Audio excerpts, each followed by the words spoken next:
why this series continues to just come down to who's making shots and Joe Mazzulla using timeouts. I'll explain why he was able to use more of them in Game 3 right now on the Locked On Celtics podcast.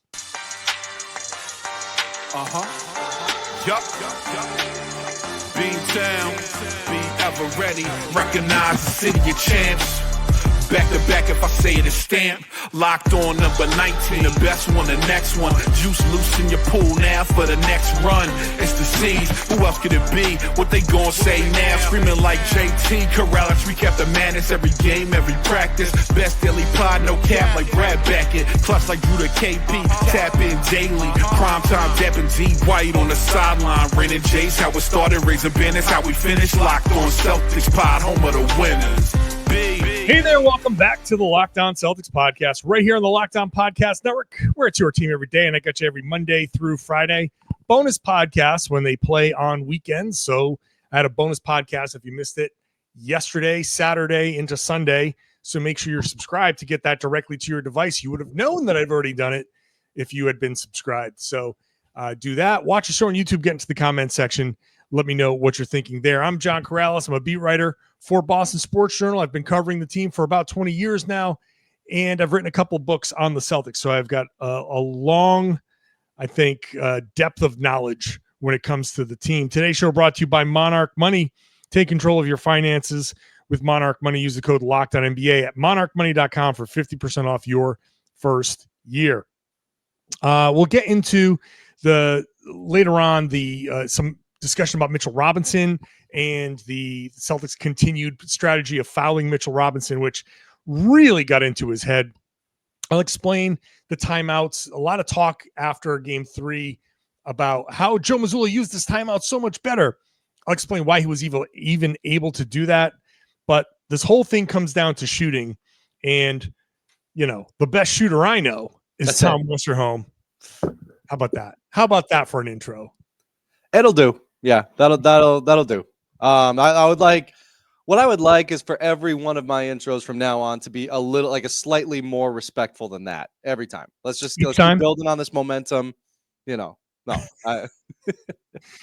Fair enough. I'll give him my best shot. It's so funny. There have been, as I've been characterizing them, very frothy discussions after games 1 and 2 about the Celtics. And look, the collapses in the fourth quarter were bad. They were not good. And the Knicks took full advantage of it and started making shots. Like they went from can't really hit a shot to unable to miss in these fourth quarters. And the Celtics weren't able to match them. And they collapsed and they lost 2 games. But some of the discussion have been like, oh my God, the Celtics are so bad. And the Knicks, they've been so good. I feel like there's a pump the brakes here, because not only did the Celtics dominate the Knicks in the regular season so much that everybody, Knicks fans included, came into this series thinking like, yeah, this isn't going to go well. Yeah. And not only did the Celtics do that, they went up 20 points now in all 3 games. They've had 20-point leads in all 3 games. And it's just because the Celtics were sloppy, lazy, whatever, bad, horrible, disgusting in the first 2 fourth quarters that they're down 2-1. But they were a few made shots away from being up 3-0. Yes. So I'm sorry, man. I pride myself in the breakdowns. I pride myself in the nuance, but I can't get past the analysis of this series being anything more than the Celtics made shots in Game 3. Now, all of the stuff Joe Mazzulla has talked about flows off of made shots. Yeah. But number one, first and foremost, the Celtics made shots, not just threes. They made a bunch of all the shots that they took. They shot well. The Knicks did not. And that led to a 30-point lead, and the Celtics holding on to that pretty comfortably. Yeah, I think, Mazzulla obviously yesterday kind of pushed back when you were like, "Hey, does this come down to shots?" And he was like, "No, it's like the live ball turnovers. I can't stress how important that is, all that stuff." And it's like, so that sure, for sure, live ball turnovers are very bad, very destructive for your team. Definitely bad. But the truth is, like, we're not even talking like the Celtics don't even have to shoot well. They don't even have to shoot average. They need to not have their worst expected field goal percentages of the year Right. twice, right? Like they need to not do that 2 times. They need to do that 1 time to be up 2-1 and to be in a great spot going forward. And instead, they did not. They had 2 of their worst shooting performances of the year. Their 2 worst shooting performances of the year if you take that expected field goal percentage. And I think that it does very much look like that, right? When you're watching the game, you're like, these are shots that they should make, and they didn't. And if they had made one in either of the first 2 games, there's one. That's the game. That's a 3-0 lead. Like, Mm-hmm. and I mean, so I guess, right, to Joe Mazzulla's point, the margins, yeah, they're super important. That's the margin that we're working with here, right? Is that 1 3-pointer in either of those 2 games could have made this a 2-1 or even a 3-0 series lead. So yeah, no, I think, look, I mean, credit to the Knicks, I guess, right, for like taking advantage of this, for continuing to score when the Celtics literally stopped scoring, right? With like they didn't hit a field goal for more than 8 minutes in the 4th quarter of game 2. Like, credit to the Knicks for making enough field goals to overcome that. Sure. But I'm with you. I mean, I think it's almost frustrating it is frustrating trying to analyze this, trying to like take a bigger picture look at this, because it's like, I don't know what you want, man. If they make shots, they win games. And then game 3 was just like, yeah, they made shots and they won the game. Like 20-point leads in every one of these games. It's simple stuff, man. It Like, really I don't is. know. It's really simple. And Joe, sure, you want to talk about, we didn't have those live ball turnovers and we didn't give up all those points in transition. Okay, let's go back and look at some of these live ball turnovers that they had. Jayson Tatum driving up against 3 guys and turning the ball over. Jaylen Brown driving into the middle of the paint and turning the ball over. Why? Because they weren't making shots and those guys were forcing the issue. It all comes down to making the shots initially. And did we see Jayson Tatum driving up against 3 guys in game 3? No, because he didn't have to. Because the drive and the kicks were open, the swings were open, the ball movement was there. That's the end of the story to me. When you make the initial shots, right? The problem, especially in game 2, was Celtics miss, Knicks come down and score. The Celtics come down and are like, okay, the lead, it's not going great. We got to do something. I feel like the Celtics in game 2 fell very much into reacting to the moment. That's how I've been putting it. It's stay in the moment versus reacting to the moment. In game 2, reacting to the moment, Al Horford forcing a couple of shots, Jayson trying to drive against 3 guys, Jaylen trying to drive and getting it stripped. Those types of plays are the plays that Joe is talking about, and they didn't do those in game 3, because in game 3, the shots were falling. The pull-up jumpers were falling. Jayson Tatum turning the corner or coming off of the pick and stepping into an in-rhythm above the break 3 because Mitchell Robinson or whoever was covering him was below the 3-point line. That shot fell. Derek White's contested 3-pointer fell. The shot, there was a great thing. Dan Greenberg tweeted out 2 plays where basically the same thing that led to Peyton Pritchard in the corner, game 2, miss, game 3, make. Yeah. So you make those shots. You're not trying to make up for, the lead's 20, it's 17, it's 15, it's 12. That's not there. So the freak out isn't there. The poise is easy to keep when you're hitting those shots. And to me, it's simple as that. So my game 4 analysis, make your shots, continue to make shots, and you'll be okay. And it doesn't have to be at 50% from three. No. It just has to be a normal amount. I mean, they've showed they don't need to make 50% of their threes to go up by 20. They can be up by 20, making below 30% of their threes because they're a better team than the Knicks. And like it, you know, that you just gotta not. Yeah, I mean, make your shots, make some shots.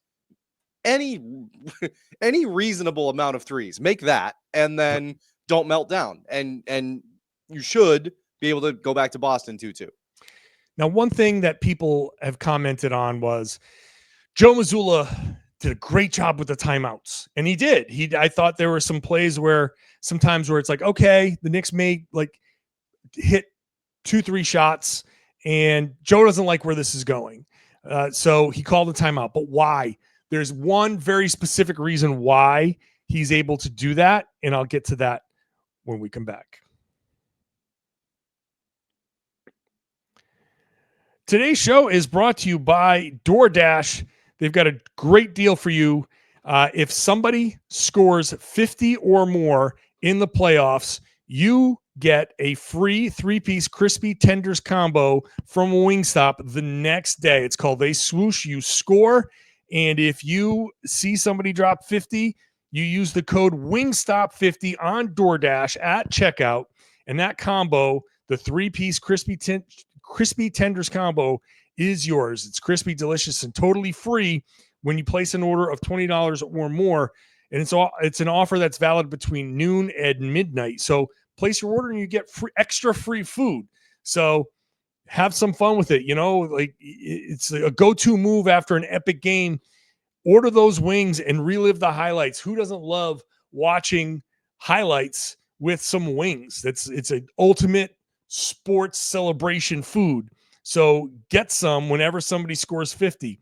Sign up for DoorDash to unlock this and there are other exclusive deals all postseason long and throughout the year. When a player scores 50 plus in a playoff game, Dash Pass members can grab a free 3-piece crispy tenders combo from Wingstop the next day between noon and midnight with a $20 order or more and the code Wingstop50. That's Dash Pass.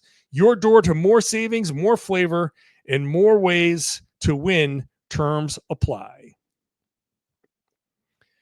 Thank you for making Locked On Celtics your first listen every day. Go check out Locked On NBA Game Night, 7 days a week, covering all these playoff games. I'm there on Fridays with Jake Madison.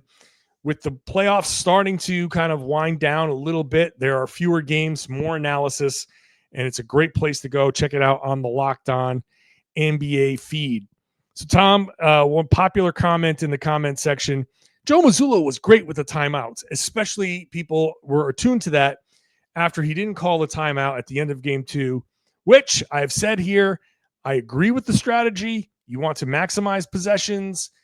Jayson Tatum did the single worst thing you're supposed to do. You can do in that position and turn it over. You're supposed to get a shot off, but he didn't. Okay, fine, whatever.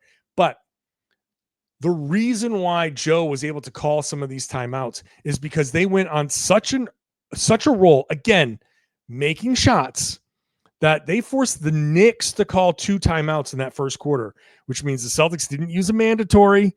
Usually you start and each team has to use a timeout in a quarter. The Knicks called 2, so the Celtics didn't have to use one. He has an extra one to play with. So early in the second quarter, when things are starting to like, oh, okay, the Knicks are making a tiny bit of a run, call a timeout quick. You had it. Normally that timeout is gone anyway. So this is an important thing that I want to just put out there when it comes to timeout usage. Joe wants to make sure that he has 2 at the end of the game if he can, in case it's a close situation. But when you come out strong, this is another element of when you make shots, when you were so focused, when you build that early lead against the team and you're forcing them to call timeouts, you now give yourself more leeway. You give your wow, my seat just gave way. I'm leaving that in. You're giving yourself more leeway this is what happens when a Greek starts talking and you start jamming around. But you give yourself more leeway to if things start to get dicey. You got a couple extra timeouts to play with. That's just another byproduct of coming out strong and hitting those shots. Whoops, you are muted. Oops. Locked on Celtics, not locked into chairs. I've fallen over out of my chair on the stream, or not on the stream actually. Though that's nice.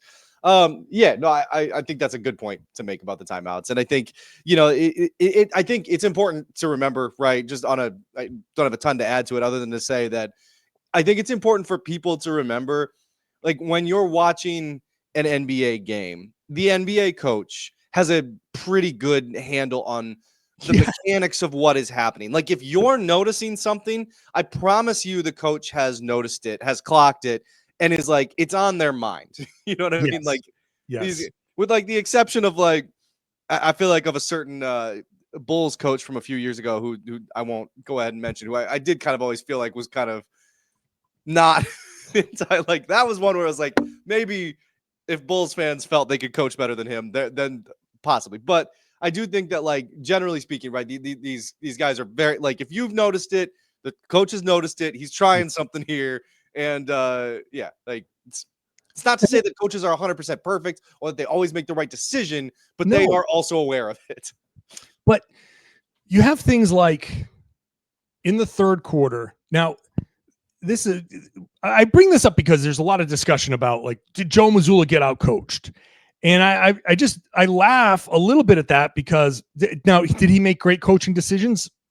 Not always. You can argue that he should have had Pritchard in there, earlier earlier in the series. Sure. But timeouts are an easy one for people to latch onto. Mm-hmm. There was one in the second, was it game 1 or game 2, where they had the ball, they were walking it up. It was like 3:14 on the clock. Things had started to go a little, they're obviously in the midst of it going south. Yeah. And I'm like, that's the timeout you should call, because they had 3, and that was a use it or lose it. For people who don't know, but after the 3-minute mark in the fourth quarter, no matter how many timeouts you have, they take them all away. You have 2 after that. So he had 3. I was like, call the timeout there. They were just walking the ball up the floor. Just call it and get them some rest, get them refocused. That's a great place to use. Like, I don't think you should let a use it or lose it go. Yeah. Unless you're rolling, unless things are going your way, take advantage of it, especially because so many guys are playing so many more minutes. It's a free minute and a half of rest or 2 minutes of rest for the guys that are out there. Just take it. And that was the one timeout that I was really kind of criticizing Joe Mazzulla for. But these are the little things that, like you said, the coach knows. The coach is there. When you lose a challenge early and you start to, like, run up against, like, okay, we're down to 5 timeouts in the second quarter. Well, we're gonna need two more timeout. Like, we're starting to get against it. Like, if you call one more, then you really only have like one more on your own to call. You let certain things go. A lot of times when Joe Mazzulla lets runs go, it's because he really doesn't have an extra timeout to use. Because if you get down to it in a clutch situation, you want to maximize the possessions. That's actually why he had to, like, save that timeout at the end of game 2. You only had 1 left. You wanted to maximize possessions. You needed to get a shot off without it. And so you put yourself in these kind of weird situations. So that's why, like, Joe didn't just remember how to coach.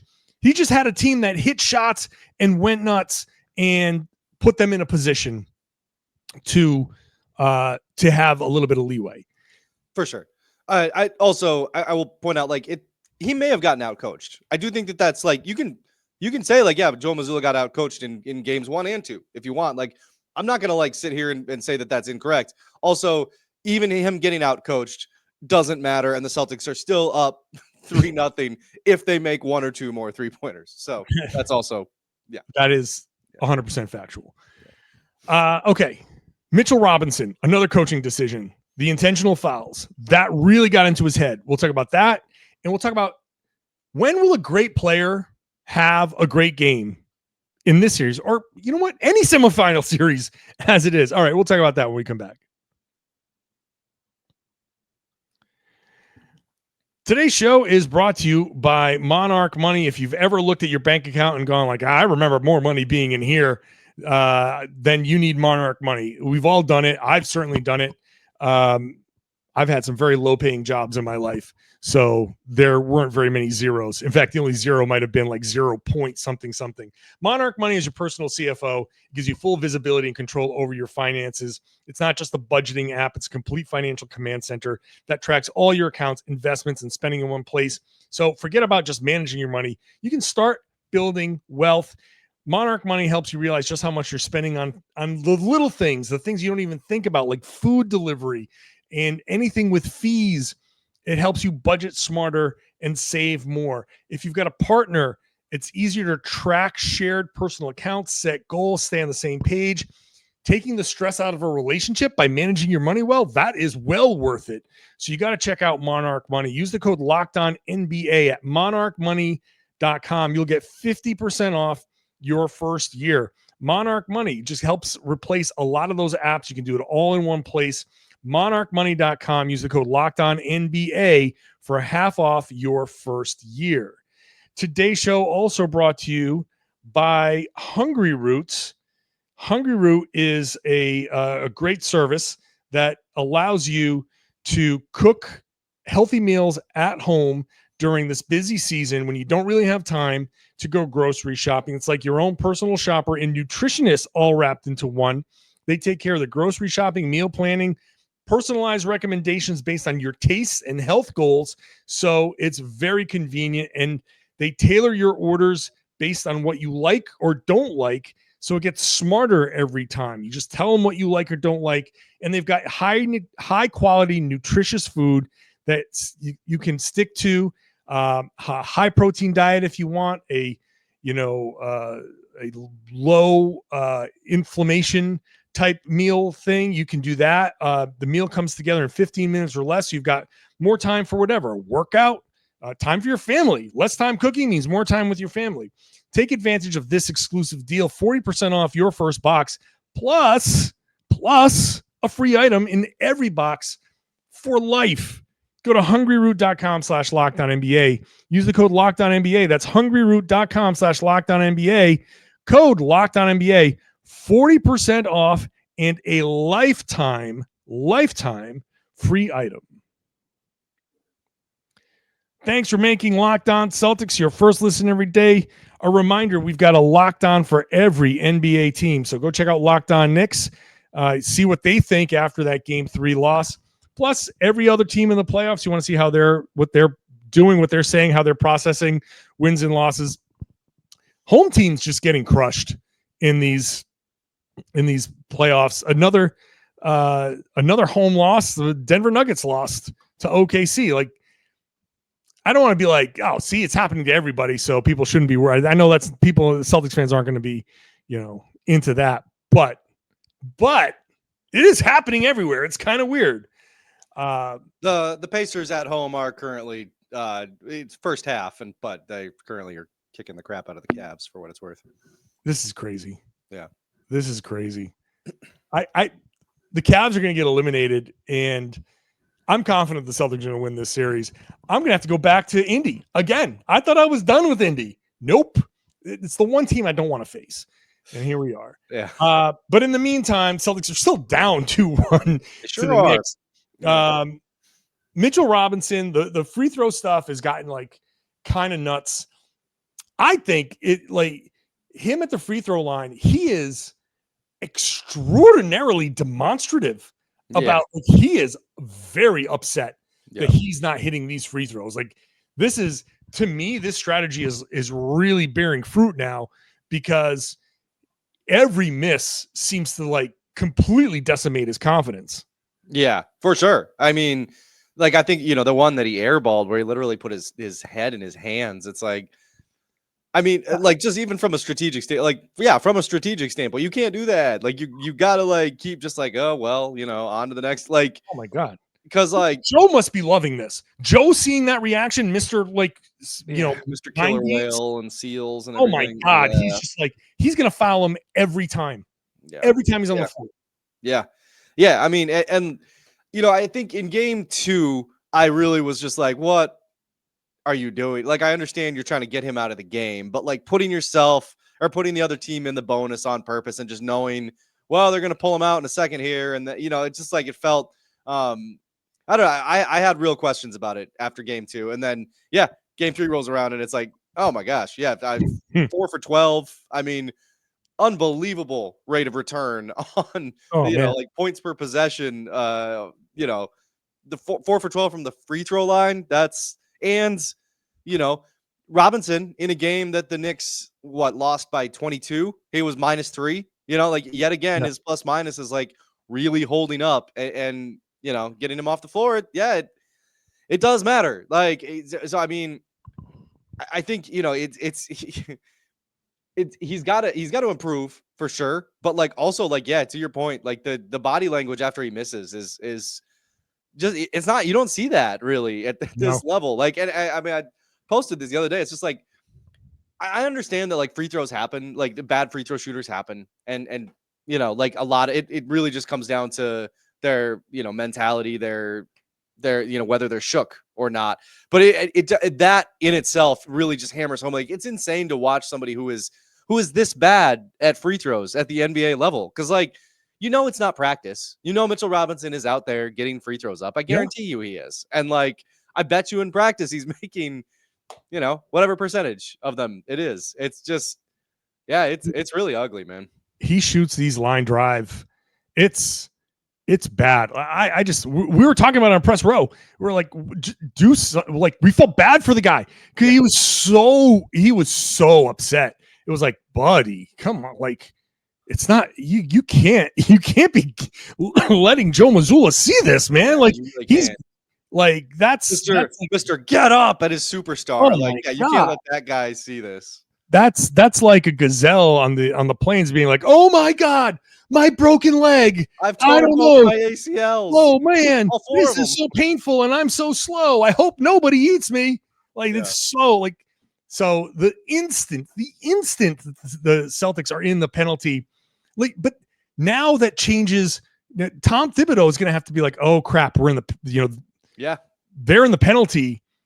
We can't put him in because they're just going to foul him. Yeah. That's going to change the entire, I think, substitution pattern, which is like, if that happens, what a win for Joe Mazzulla. Yeah. Like, that's a big coaching win if that can happen. Real quick, I mean, I also posted this, but I'm like, if Mitchell Robinson at least hit the backboard, you know what I mean? Like just start trying to bank it. Like, try to bank it in. Cause like that's better than missing everything. You know what I mean? Like, at least then you have a chance. Maybe the ball hits the rim a couple times and rattles in. I don't know. Ugly. That's crazy. Anyway.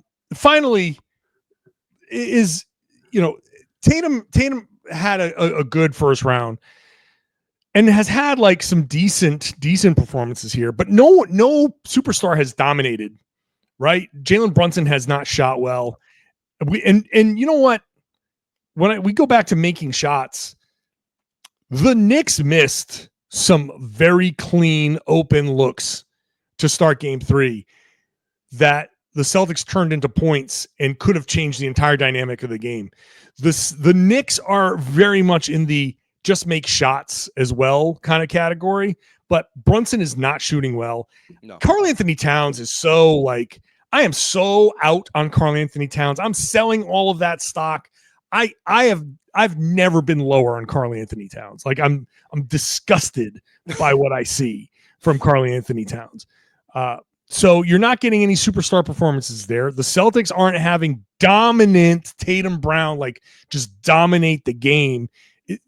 I don't know what's going on, but at what point do you think we can expect? Is it going to happen, or is this just going to be one of the role players going to have to step up? Peyton Pritchard, somebody else, somebody of the others is going to have to step up and be the reason why the Celtics win this game, or somebody wins this game. Well, I think it's interesting, right? Because that's why the 3-point shooting matters so much. Is that so much of it has come down to the role players who are you got, I think it was 8 3-pointers out of Derek White, Al Horford, and Drew Holiday in game 3, and that's good enough. That's good. That's what you need. Obviously, Pritchard goes off. You hope for something like that, but I do think game 4 is like a prime chance for Tatum, right? This is he's had some monster performances in the playoffs, and I think after game 2 there was all this Tatum this, Tatum that kind of talk that was just ignoring all the context of the rest of his career. Yes, he has had struggles at times, and also he's had some really monstrous performances. Game 4 in Madison Square Garden, where you're trying to avoid, if you have a big game, you go back, if you can win that game and go back 2-2, that's a big superstar moment for him. I think one thing I would like to see him do is stop doing step backs against Towns. If I never see him take another step back against Towns, I think that's a good thing for his shot selection. Whether that's a pass or just take the 3, stop doing these, these mid-range shots. But I think the opportunity is there for him to have a massive game, right? To have a really kind of potentially playoff defining game, the kind that you talk about in the same breath. You talk about some of his games against the Sixers and the Bucks, that kind of thing. Sure. Yeah. So the chance is there for him. We'll see. This goes back to the Mitchell Robinson talk. If the Celtics, it's almost going to be smarter to just be super aggressive early on and don't be afraid to foul, even if you're putting the Knicks in the penalty, because if you can keep Mitchell Robinson out of the game, clogging the paint, that would be where Tatum and Brown each have a chance to attack, because you can attack Karl-Anthony Towns, and if it's Precious Achiuwa that comes in, you can attack him. Right? Yep. There's a lot of opportunity to take advantage based on what the Knicks decide to do with Robinson in the game. So if he's in there and he's clogging the paint, you foul him a couple of times, no problem. You'll get pulled, and Tatum can start attacking. I think that's the formula. And I remember Scal was worried. He's like, when I was talking before the series about, I want the Knicks. And I remember Scal saying, you don't want the Knicks because of Mitchell Robinson. They scare me a little bit more. You want the untested team, the Pistons and all of that stuff. But if you can get Robinson out of that game and give Tatum a chance to cook, then you do it. I think the first 3 games and that reaction that Robinson had after game 3 or in game 3, this is a prime situation. Tatum can get going if Robinson has to get pulled, especially if Karl-Anthony Towns gets into foul trouble, then forget it. So if Towns is in foul trouble and Robinson is unplayable, then Tatum has a chance to go off with an 18-point quarter somewhere in that second or third, and the entire series changes. Yeah, and Tatum obviously has a lot to do with whether or not Towns is in foul trouble. So that's right. So that the simply put, attack Karl-Anthony Towns, avoid the step backs, go at him, force him to foul because he's foul prone, then put Mitchell Robinson in the game and foul him so he has to do the opposite, get him in foul trouble the other way. Yeah. And then cook because Precious Achiuwa or some other option is going smaller, and then just torch them. Just torch everybody. It just beating the Knicks on paper is very easy. You just gotta go. I don't know. Yeah, then you just gotta go do it. We'll see. Look, man, I'm gonna do the classic podcaster thing and say that I was right when I've been wrong. I don't feel bad about our pre-series stuff. I really the Celtics. I've said this Celtics were gonna win this easily, and they should have. Up 20. They should be way up right now. This should be a 3-0 series lead with a couple of they pissed away 2 20-point leads, but they were okay. Yeah.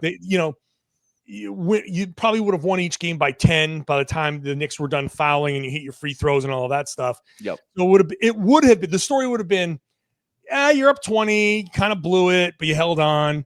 No one would have said anything about the Celtics offense. No one would have really cared about much of anything.